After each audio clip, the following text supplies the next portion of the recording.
There was something else I want. Oh, okay. Yeah, this I wanted to do this, and I'm actually going to do this. So, okay, let me just pull it up so that we can read it together. Tabs.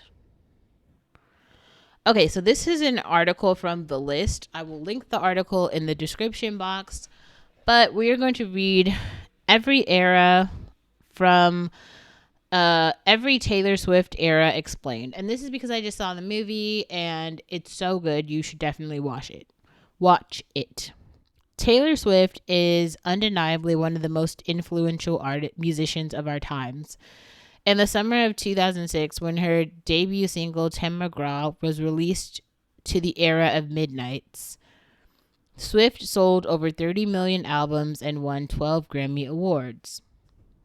With deeply personal lyrics rich with symbolism, Swift's music speaks to humanity without the borders of age or gender. From providing cathartic entertainment to proving haters wrong, Swift's music has many purposes. This is true. From a country pop darling to the recent switch to indie pop, Swift's music has evolved through the years right in front of the anticipating eyes of Swifties, or Taylor Swift fans. Millions of Swifties around the world recognize the attention to detail that goes into every Taylor Swift album. I would agree with that. Each album marks the beginning of an era characterized by unique aesthetics that go with the concept of the album, Easter eggs or puzzles about the details of the albums left by Swift for fans, breathtaking visuals, and gorgeous outfits. All this goes hand in hand with her magical voice and strong writing to birth some of the most streamed albums in history. Whether you are a new or seasoned Swiftie, sometimes the task of remembering the details of every era can be more difficult than expected. Fret not, we have compiled brief explanations of every Taylor Swift era for your perusal. Taylor Swift's debut album introducing the world to a country music darling. Ah, the era that started it all. The year was 2006, and a young, aspiring star named Taylor Swift entered the music world with nothing but a guitar and a pair of cowboy boots. After years of performing in bars and venues in Nashville in hopes of getting a record deal, the singer-songwriter debuted her first self-titled album, Taylor Swift, at the mere age of 16 years old, and soon enough, the young singer was opening for famous acts like the Rascal Flatts, Tim McGraw, and Faith Hill, all while having hits like Teardrops on My Guitar and Tim McGraw topping the charts via Billboard. The success of her debut album, of course, had Swift emerging into the music world as a teenage country darling, instantly recognizable by her tight blonde curls, floral sundresses, and signature cowboy boots, and all of it coming together to form a monumental breakout era defined by Swift's country chick style and sweet girl next door status noted by Fashionista. And who could forget her adorable country twang? The Fearless era was full of sequins and teenage romanticism. With the release of her highly successful sophomore album Fearless, the year 2008 had Taylor Swift beginning to emerge as a household name with now classic hits like You Belong to Me, Love Story, quirkily establishing the singer as a teenage country pop icon.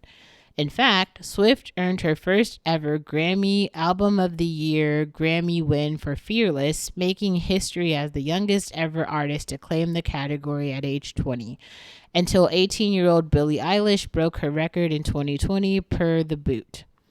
As for the iconic Fearless era was defined by early fans will nostalgically recall the singer's sparkly dresses and ball gowns, signature winged eyeliner, hand hearts, and of course Swifty's lucky number 13, which the singer started doting on her hand for her performances during this era. Fearless was an album of magic and curiosity, the bliss and devastation of youth. Swift recalled in the early 2021. It was the diary of the adventures and explorations of a teenage girl who was learning tiny lessons with every new crack in the facade of the fairy tale ending she'd been shown in the movies. Speak Now was Taylor's most magical and theatrical era.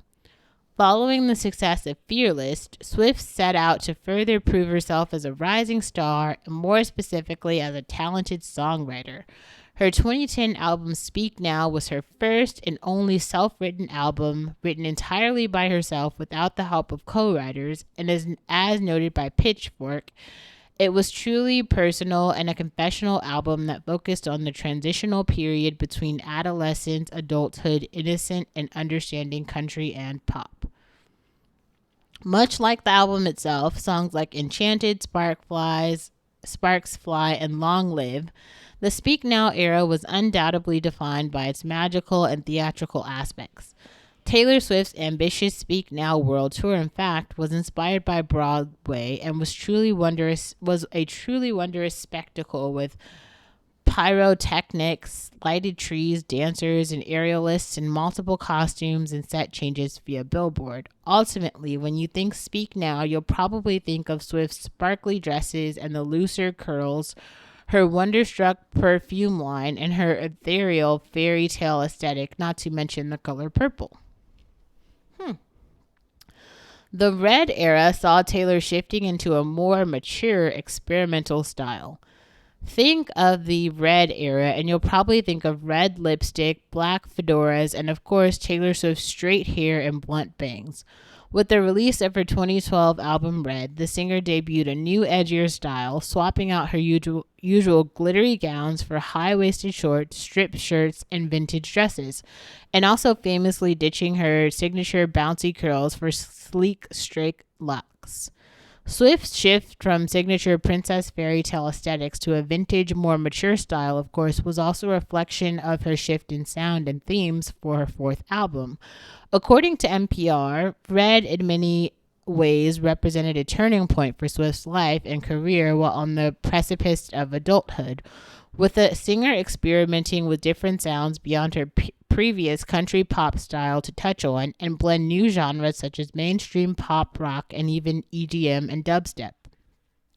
Musically and lyrically, Red resembled a heartbroken person, Swift reflected in 2021. It was all over the place, a fractured mosaic of feelings, and somehow all fit together in the end. Happy, free, confused, lonely, devastated, euphoric, wild, and tortured by memories past. The 1989 era established Taylor as a global pop phenomenon. Perhaps her most memorable and iconic era, 1989, marked Swift's most full-scale pop album, and as noted by Vulture, had the singer taking over the music world as a worldwide mega pop star, experiencing more commercial success than ever before. Few could escape the ubiquitous pop hits of Shake It Off, Blank Space, and Style from 2014 to 2015, and Swift's presence was felt very much everywhere. On the radio, at outings with her famous BFF Girl Squad, and countless award shows where she snagged the best awards of the night.